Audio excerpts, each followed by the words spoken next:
Panas. Ini oven nih. Hai. Ya kelar. Wih. Nah ini Sukro Oven si paling seru. Mau gini seru. Mau gitu seru woy.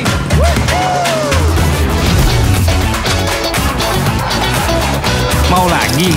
Lagi, terus aja lagi. Sukro Oven, seru roll di oven. Dua kali cheat.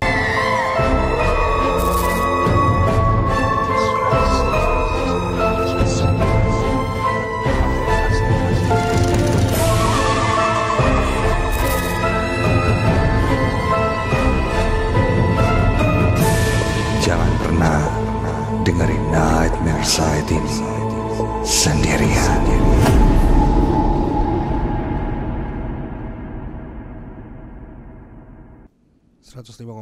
FM Ardan Radio.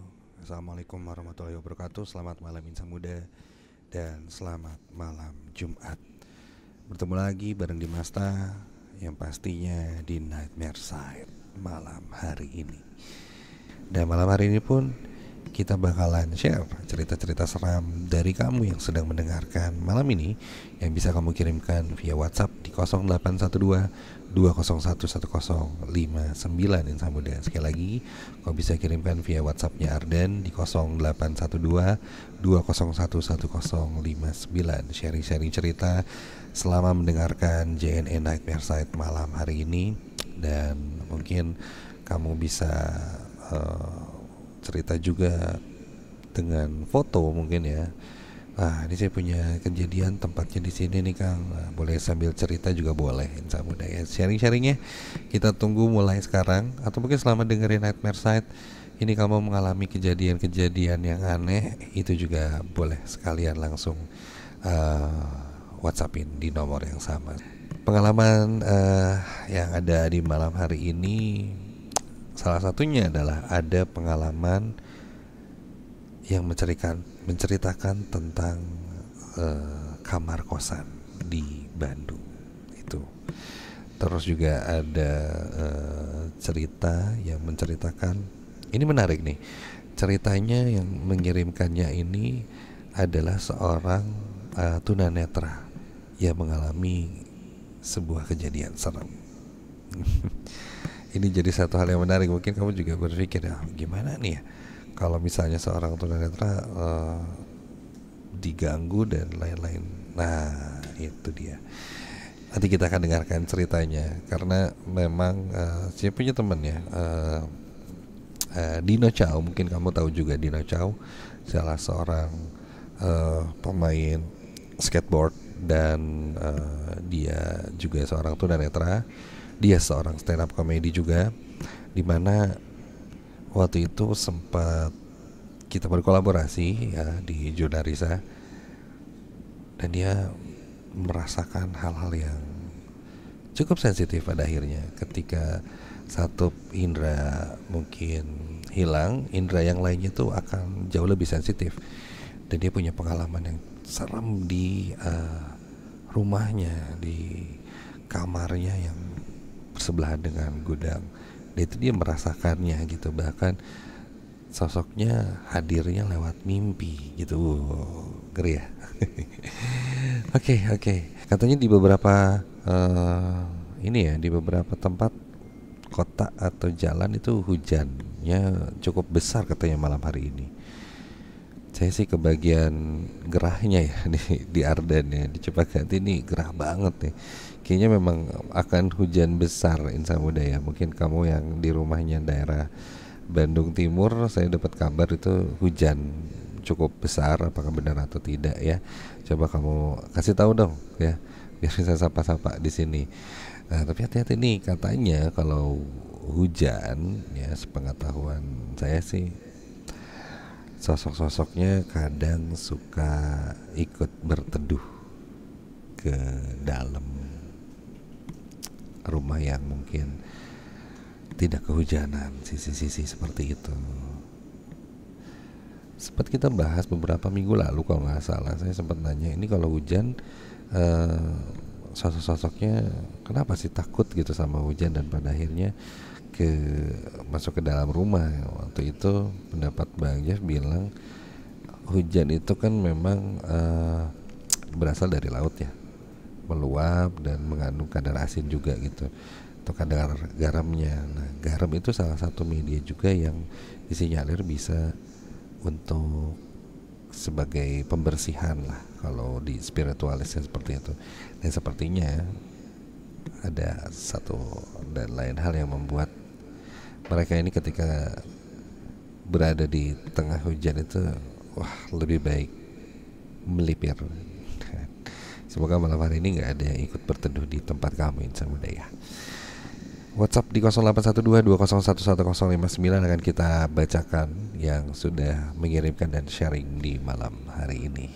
Dan ini dia cerita atau pengalaman WhatsApp pertama yang akan kita bacakan. Selamat malam Kak Dimasta, saya Ardika dari Kawaluyaan. Saya punya pengalaman, ini baru kejadian 2 hari lalu katanya, di salah satu kuburan jadi di daerah Ujung Berung ya. Saya lewat situ jam 5:30 sore, berarti ini menjelang maghrib ya. Dan di sekitar saya itu tidak ada seorang pun atau motor lain yang melintas. Jadi hanya motor saya sendirian. Dan saat itu jelas saya mendengar ada senandung suara perempuan dan diakhiri dengan tertawa yang cukup seram terdengar di telinga kanan saya.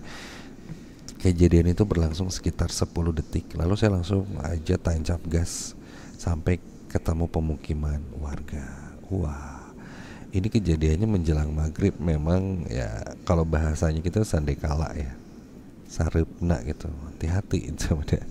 Kadang masa pergantian dari siang ke malam ini ya, yang ditandai dengan maghrib ini memang waktunya mereka punya energi yang cukup besar pada akhirnya.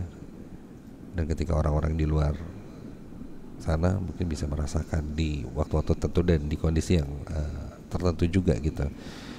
Orang tua zaman dulu kalau sudah maghrib selalu bilang tutup pintunya gitu. Meskipun kita tahu mereka ini bisa menembus pintu kan, tapi hal itu mengurangi sih sebenarnya ya, mereka untuk bisa akhirnya melihat kita dan masuk ke dalam rumah seperti itu.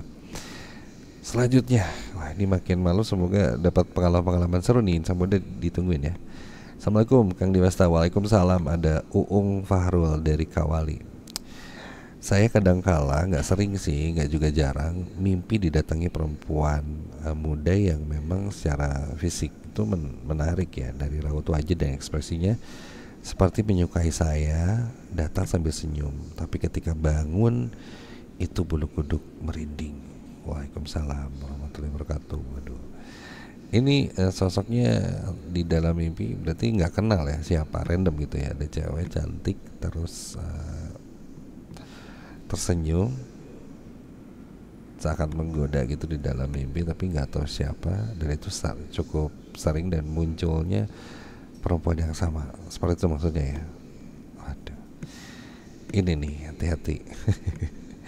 Saya nggak mau memberikan sugesti atau apapun, tapi dari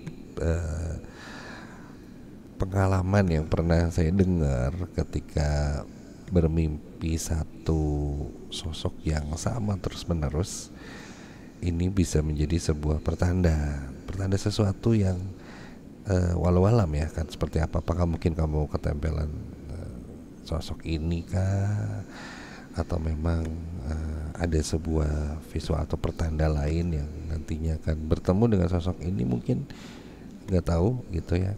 Karena saya juga pernah seperti itu, tapi bentuknya bukan wujud seorang perempuan atau orang gitu ya, tapi adalah sebuah tempat. Dari kecil saya ini sering bermimpi satu tempat bentuknya seperti sebuah komplek, dan komplek itu saya kenal lah jalannya dan tapi saya nggak pernah menemukan di kehidupan sehari-hari gitu. Jadi bukan komplek rumah saya atau mungkin jalan yang pernah saya datang, itu nggak pernah. Jadi itu tiba-tiba muncul itu dari kecil, terus tiba-tiba mimpi lagi di kondisi saya sudah SMP misalnya ya, di SMA, dan selalu bermimpi satu tempat itu yang sampai sekarang tuh saya nggak tahu itu di mana. Kejadian di mimpinya pun awalnya tidak terlalu aneh. Kita jalan di situ dan semua orang yang ada di dalam komplek atau jalan itu tuh mengenal saya. Mereka tahu gitu, menyapa, tahu nama saya. Dimas, kemana main yuk? Seakan-akan udah akrab dengan saya. Tapi saya sendiri nggak tahu itu di mana. Dan orang-orang itu saya nggak kenal. Tapi mereka kenal saya gitu di dalam komplek itu. Seiring berjalan waktu, semakin bertambah umur, tempat itu pun berkembang. Jadi yang saya waktu kecil ke gede itu, tempat itu pun kayak ya ada yang bangunannya dia berubah dan lain-lain. Tapi masih di jalan yang sama gitu. Itu jadi satu misteri buat saya. Jadi sampai saya kepikiran kayak wah, saya harus tulis nih kayaknya, jadi sebuah buku yang menarik nih kayaknya untuk dibaca, karena semakin dewasa di mimpi dan tempat itu semakin berkembang, kejadiannya semakin aneh-aneh. Di dalam mimpi itu saya melihat satu buah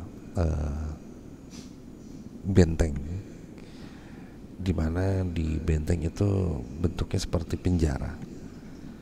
Dan ada orang-orang di situ seperti tahanan, seperti camp konsentrasi ya, camp konsentrasi gitu ya.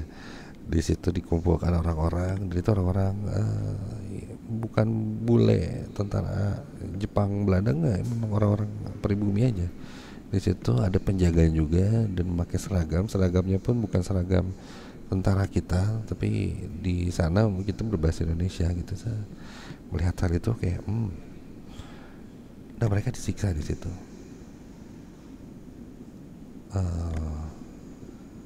Sampai di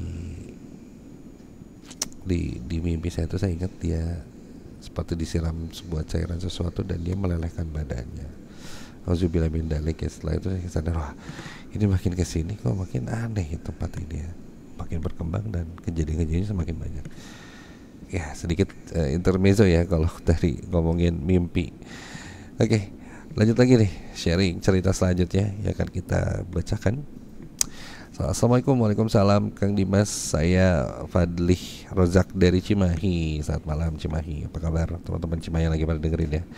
Saya punya pengalaman, ini pengalaman 1,5 jam yang lalu. Wah masih baru nih, dimana saya beli nasi goreng dan sambil menunggu saya tuh ngeliat-liat ke sekitar rumah. Pas mata saya tertuju ke pohon yang jaraknya 75 meteran dari saya, lumayan cukup jauh tapi mungkin pohonnya besar jadi kelihatan ya. Ada seperti Nyai Engkun yang ada di atas pohon bertengger dengan rambutnya ke depan menutupi wajah. Saya kira awalnya bukan beliau, tapi setelah lihat ke arah lain dan melihat tukang nasi goreng tadi, begitu melihat lagi ke pohon itu, sosoknya hilang. Nah, ini pun kadang bisa kejadian insan muda. Ketika kamu melihat sosok yang benar, itu adalah sosok itu tuh nggak merinding sama sekali justru. Awalnya biasa aja, pas ngeliat, hah, apa ya itu? Nah itu nggak yang merinding, itu nggak, biasa aja itu. Setelah sadar bahwa itu adalah sesuatu yang lain, itu baru, karena wujudnya ketika menjadi cukup jelas itu dan mungkin dalam kondisi yang tidak terduga gitu, spontan gitu. Pas lagi nengok, kok ngelihat ada ini, pas lihat bukan, nah di situ baru wah merinding sebadan-badan. Pertama kali lihat pasti enggak, itu mungkin saya yakin itu tadi yang ngirim ya itu juga merasakan hal yang sama. Karena saya pernah melihat seperti itu, dan itu kondisinya pulang nightmare side, lagi nyetir di jalan, saya ngeliat di jembatan Pasopati itu ada orang lagi jalan di tengah barrier penghalang 2 jalur itu, cewek tek pakai baju merah. Merahnya pun bukan kayak dress ya, serap gitu, enggak, kayak baju kardigan merah biasa gitu. Rambutnya juga tidak terlalu panjang, kayaknya sebahu, terus dia pakai bawahan seperti celana jeans atau saya kurang tahu, tapi dari jauh tuh ya karena mobil maju gitu di jauh tuh kelihatan. Loh ngapain tuh orang tuh iseng berjalan tengah jalan sendirian cewek.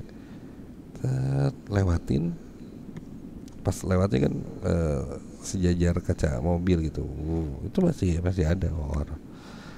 Pas udah jauh ngelihat di spion sebelah kanan itu udah nggak ada. Nah di situ baru, waduh, kejadian-kejadian yang nggak terduga gitu yang paling malesin. Oke, satu lagi deh, ya. Selamat malam, Farid di Cimahi, Kang Farid ya. Aku punya pengalaman horor nih di tempat kerjaku, lokasinya di daerah Lewi Panjang. Tepatnya perusahaan bakery. Pernah saya itu sakit sampai seminggu sulit berdiri. Setelah sebelumnya pas kerja sendiri jam 12 malam, pas beres bakar roti, aku tuh siul-siulan tuh di ruang baking sampai locker. Sambil jalan gitu ya. Emang ini pemberani banget nih anaknya nih ya, Kang Farid ini ya. Udah tahu kalau mitosnya ya bersiul malam hari itu memanggil. Nah pas nyampe locker ya, itu ada yang ngebales siulan. Nah dari situ saya mulai sakit. Kejadiannya kalau nggak salah tahun 2013an, udah lama ya. Tapi kejadian kayak gini tuh emang sering sih. Sembuhnya juga cuma dipegang punggungnya sama ibu mertua, padahal udah 2 kali ke dokter katanya. Ya dibaca-baca atau dibersihin kali ya. Habis gitu beres ya. Berarti sakit yang ketempelan. Banyak juga yang mungkin bertanya kenapa ketika habis melihat sosok seperti itu kita kadang jatuh sakit gitu. Saya sempat bertanya juga ini dan sempat dapat jawaban ya, walau alam ini jawabannya benar atau tidak, kembalikan lagi pada kalian yang sudah mendengarkan gitu. Energi mereka menyedot energi kita gitu. Jadi badan kita jadi drop dengan segala macam yang ada. Itu pun terjadi kalau secara bidang ininya ya mungkin logikanya ya, ketika kita stres, panik, itu segala macam hal yang ada di tubuh kita pun bereaksi gitu. Jadi takut, jadi deg-degan, kita stres, dan itu memicu hal-hal lain seperti mungkin asam lambung bisa naik, terus kepala jadi pusing, badan kita jadi lemas, dan pada akhirnya membuat kita nggak enak badan kayak gitu. Itu kembali lagi pada sugesti kita gitu. Ketika kita tahu di satu tempat itu ada sesuatu yang aneh-aneh, karena energi mereka sama energi kita itu kan kayak setara gitu. Kalau lagi capek ya, padahal kalau kita lagi siang kita energinya lebih tinggi dari mereka. Ketika malam-malam udah pulang kerja capek, ketika energi kita sejajar sama mereka, apapun itu bisa terjadi. Bisa mendengar, bisa melihat, bisa tercium wangian yang aneh-aneh dan lain-lain. Terima kasih ya Insan Muda. Saya juga mau share cerita Kang. Seminggu ke belakang saya itu sempat lewat ke Ardan. Dan waktu itu saya habis kirim barang ke Sukajadi, terus pulangnya lewat Ardan. Nih cerita dari Insan Muda yang lewat Ardan Radio. Saya sempat kerasa aneh karena waktu saya lewat, saya lihat cewek pakai baju dress merah di sekitar halaman depan Ardan Radio. Cuma mukanya tuh blur, nggak jelas, kayak hampir nggak nampak ada mata, hidung atau bibir, kayak mukanya tuh rata. Jujur besoknya pas bangun tidur langsung sakit demam tuh selama 3 hari Kang. Waduh, maafin ya. Siapa ini namanya, nggak ada namanya? Hah? Malik ya? Kang Malik, punten ya. Jadi nggak masuk aja nih 3 hari gara-gara lewat Ardan. Lihat sosok si merah. Ardan Radio cukup terkenal sebagai radio yang angker Insan Muda. Dan sosok si merah itu adalah sosok yang cukup legendaris, jadi bahan perbincangan dari generasi ke generasi yang ada di Ardan ya, termasuk sampai saat ini. Dan kemunculannya pun jarang memunculkan yang sering gitu. Kadang terlihat sama seorang yang lagi ya kebetulan terlihat, kadang juga tidak gitu. Tapi memang dia ini sering mondar-mandir di dalam kantor, di luar, bahkan ya berjalan-jalan selayaknya ini adalah memang rumahnya sosok itu. Tiba-tiba jadi ngomongin sosok merah nih. Aduh, ini nih paling males nih ya. Bentar ya teh. Panas. Di oven nih. Hai. Ya kelar. Wih. Nah ini Sukroven si paling seru. Mau gini seru. Mau gitu seru woy.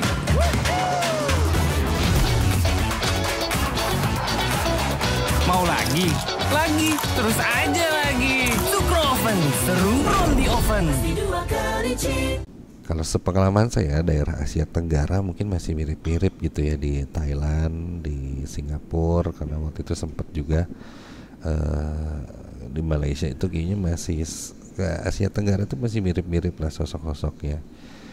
Waktu itu sempat berkesempatan saya datang ke Eropa, negara yang memang ketika saya datang itu negara yang cukup sepi gitu ya, gak terlalu ramai gitu. Itu namanya di Hungaria, di Budapest, Hungaria. Dan saat itu saya explore waktu itu sama Risa berdua ke jalan-jalan yang ada di sana, karena bangunan-bangunan itu kayak masih apa, kalau dibilang di Bandung mah heritage gitu ya, peninggalan-peninggalan zaman perang, bangunan-bangunan tua yang besar-besar kayak gitu. Waduh, luar biasa sih itu. Benar-benar beda lah pemandangannya. Sampai ada satu tempat yang cukup menarik di sana, yaitu penjara bawah tanah. Nah, di mana di penjara bawah tanah itu katanya sempat dipenjara di situ satu tokoh yang disebut Count Dracula. Jadi ada penjaranya tuh di bawah sana situ. Nah, ketika itu saya ajakin Risa buat ayo masuk ke dalam situ yuk, kita sambil konten gitu di sana. Cuma Risa nggak berani masuk. Sebenarnya bukan Risanya, tapi saat itu Peter Jazz takut untuk masuk ke sana. Jadi alhasil saya sendirian, karena waktu itu saya cuma berdua berangkatnya. Saya sendirian masuk ke sana, ke dalam, dan itu sebenarnya jam sore lah, tapi karena di sana itu cuacanya mendung-mendung gitu, jadi agak-agak gelap. Pas masuk sana sepi banget bro. Jadi pas masuk itu kayak nggak ada pengunjung lah, ada tiketing, cuma satu orang yang jaga, habis gitu dibiarin masuk untuk mengeksplor si penjara bawah tanah itu. Bentuknya seperti gua, kalau digambarkan biar kamu kebayangin sebenarnya ini kayak hampir mirip-mirip gua Belanda atau gua Jepang lah gitu, di dalam tanah. Cuman si batu batanya itu lebih tersusun agak rapi. Ketika masuk itu ada penjara-penjara kiri kanan gitu, lumayan banyak lah. Terus ada satu penjara yang di dalamnya itu ada manekin bonekanya gitu, emang dipajang-pajang situ. Gelap, terus di dalam guanya tuh ada kabut gitu, karena dingin kali ya, jadi ada kabut-kabutnya gitu. Jadi kalau misalkan jarak pandang tuh ke depan itu udah lumayan gelap, itu nggak kelihatan apa-apa. Masuk ke dalam nyari penjaranya si Count Dracula ini, itu ngeri sih. Dan yang terbayang saat itu adalah wah, ini zaman dulunya pasti ada kejadian-kejadian yang bisa dibilang tragedi lah di situ. Banyak korban lah. Ada audio yang terdengar gitu, kayak background gitu. Tapi ketika itu kayak dengernya itu kayak ada suara teriakan kesakitan gitu. Saya waktu itu mencoba positive thinking, oh ini mungkin dari background suara, udah gitu aja. Oke, kita lanjut untuk share pengalaman WhatsAppnya kamu ya. Kita akan bacakan Insa Muda di Nightmare Set sekarang. Dan ini dia, Kak, aku mau cerita. Nama aku Matari dari Cinunuk ya, Bandung Timur ya, Cinunuk. ada 2 kejadian yang paling aku ingat sampai sekarang. Yang pertama, waktu aku lagi mudik di rumah nenek, aku ketiduran di ruang TV. Tiba-tiba kebangun, dan pas kebangun mukanya lagi menghadap ke atas, jadi lagi gini gitu ya. Kalau buka mata lihat langsung ke atas, lagi langit-langit gitu. Dan aku kaget ngelihat bayangan mirip pocong. Aku perhatiin sambil nyari barang yang mirip pocong, karena dia mungkin bayangan memantul gitu ya. Kadang kita ngelihat atas, ada bentuknya begitu gitu, warna hitam, bayangan yang terpantul dari mana nih gitu, mungkin kebayangnya dia cari barang yang mirip dengan bentuk itu, tapi nggak ada. Tapi si bayangannya tuh masih ada di atasnya dia. Lama-lama aku liatin, lama-lama bukan cuman bayangan, tapi jelas kah ada mukanya dan nampak banget pocong. Dari situ aku nggak bisa gerak. Ngeri banget Matahari. Dia kayak mewujud jadinya ya. Yang kedua, aku lagi jalan pulang ke rumah jam 9 malam. Terus pas aku lewat, aku ngeliat ada anjing warnanya hitam full semuanya tuh lagi makan sesuatu di tempat sampah. Aku lewatin sambil agak lari dan sampai ke rumah. Dan besoknya aku demam seminggu gara-gara lihat itu anjing yang full hitam warnanya semua itu. Dan kamu mungkin meyakini bahwa itu anjing jadi-jadian gitu ya maksudnya. Oke. Tapi pengalaman kamu yang pertama ini, itu kalau dibayangin entah mudah itu serem banget sih. Kamu lagi tidur, buka mata tek, ini ada kayak bayangan mantul dari mana, nggak ada, tiba-tiba wujud ada wajah. Males itu. Oke, selanjutnya. Assalamualaikum. Waalaikumsalam Kang, selamat malam. Saya pernah ngalamin waktu zaman SMA. Kebenaran waktu zaman SMA itu saya tinggal bareng di rumah nenek di daerah Pangalengan. Nah, ini kita pindah ke daerah Bandung Selatan ya. Pernah satu malam itu ngebonceng ibu saya. Kalau kata orang Sunda mah sareupna, pas lagi maghrib ya. Pas lewat kebun bambu, seperti ada suara yang ngelempar. Terus ada suara nyingkun-kun, ketawa panjang tanpa jeda. Tapi suaranya semakin menjauh. Dan ini kejadian tahun 2006. Semakin jauh berarti makin dekat dong. Logikanya katanya seperti itu. Kalau suaranya jauh berarti sosoknya dekat. Jangan-jangan kamu bonceng 3 nih sama sosok nyingkunnya itu. Wajubil mindalik ya, amit-amit. Oke. Selanjutnya selamat malam buat Dance ya. Pengalaman seram. Dulu pernah ngekos daerah Cipaganti, dekat Ardan ini ya. Pertama masuk ke kosan itu udah beda auranya. Ternyata lantai 1 itu kosong, yang diisi itu cuma lantai 2. Penghuninya pun tidak banyak dan sepi. Di situ yang jaganya cuma pembantu, suami dan anaknya. Saya pikir enak nih kayaknya kos di sini karena tenang gitu. Di bawah dekat dapur tuh ada gudang yang kalau lagi cuci piring malam di situ tuh pasti ngerasa kayak ada yang ngeliatin aja dari arah pintu dekat kamar bawah. Sampai satu malam saya mimpi didatangi seorang anak perempuan usianya sekitar 12 tahunan.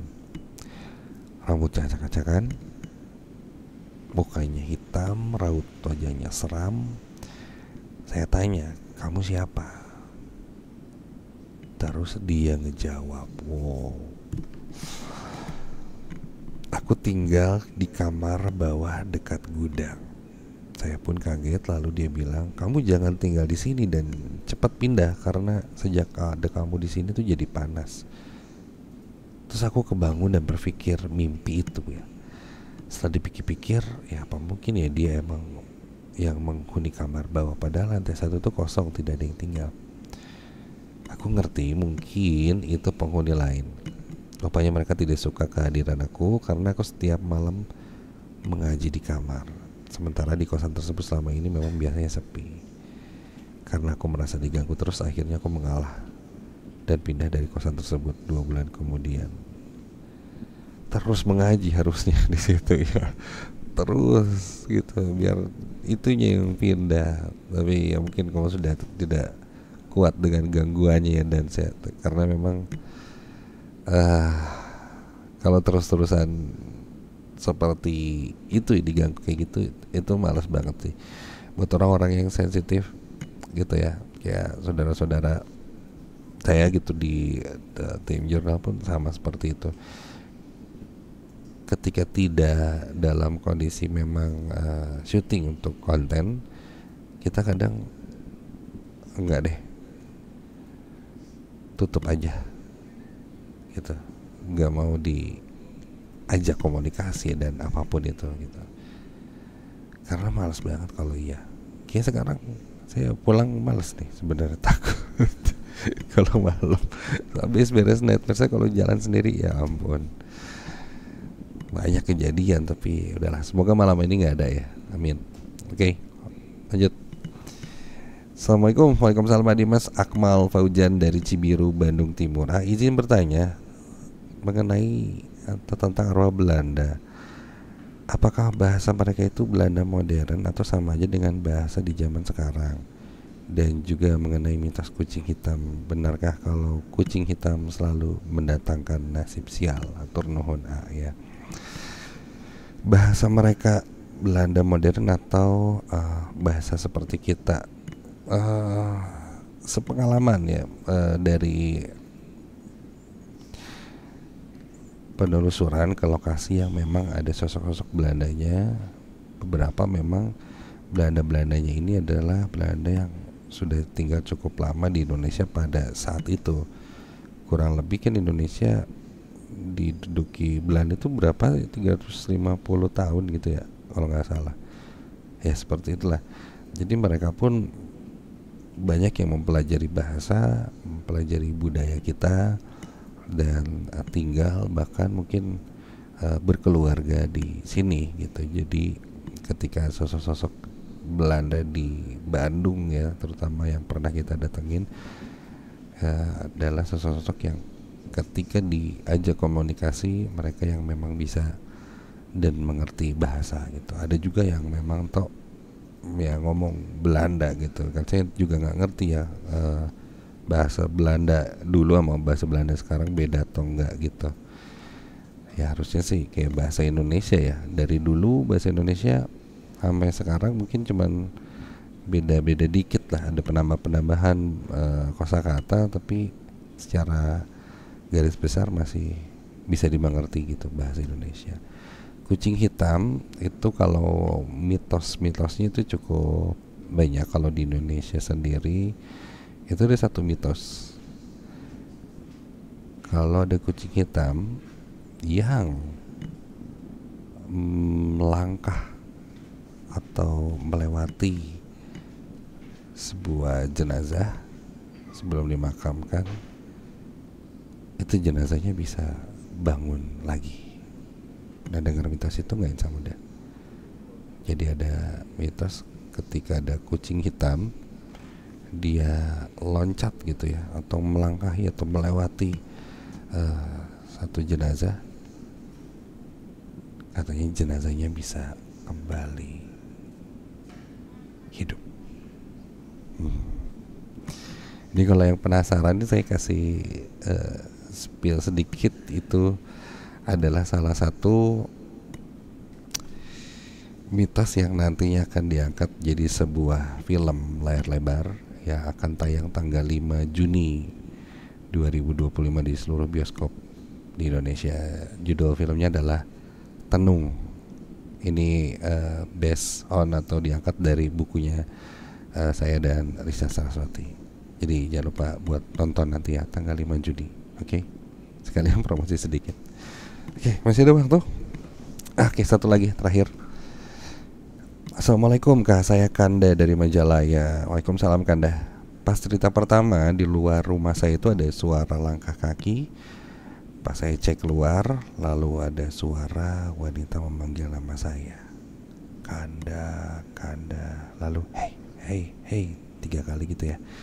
Pada di luar sepi, saya buru-buru masuk ke dalam merinding katanya. Makasih Kak Dimas sudah dibaca. Kapan-kapan ke Majalaya Kak, ayo kita ke Majalaya. Kalau kamu punya tempat yang bisa kita explore ya, terutama buat tim Nightmare Side nih, kita juga ada konten di YouTube channel kita yaitu Nightmare Side Ekspedisi, dimana kita berekspedisi ke tempat-tempat yang serem nih.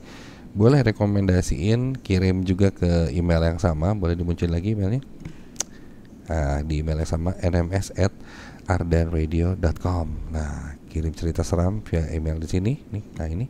Atau mungkin kamu juga mau rekomendasiin tempat yang bisa kita datangi dengan nomor kontaknya, boleh nomor WA yang bisa kita hubungi. Nanti kita coba hubungi untuk kita melakukan ekspedisi. Di Basta pamit. Assalamualaikum warahmatullahi wabarakatuh, dan selalu ingat, jangan pernah nonton atau dengerin Nightmare Side ini sendirian.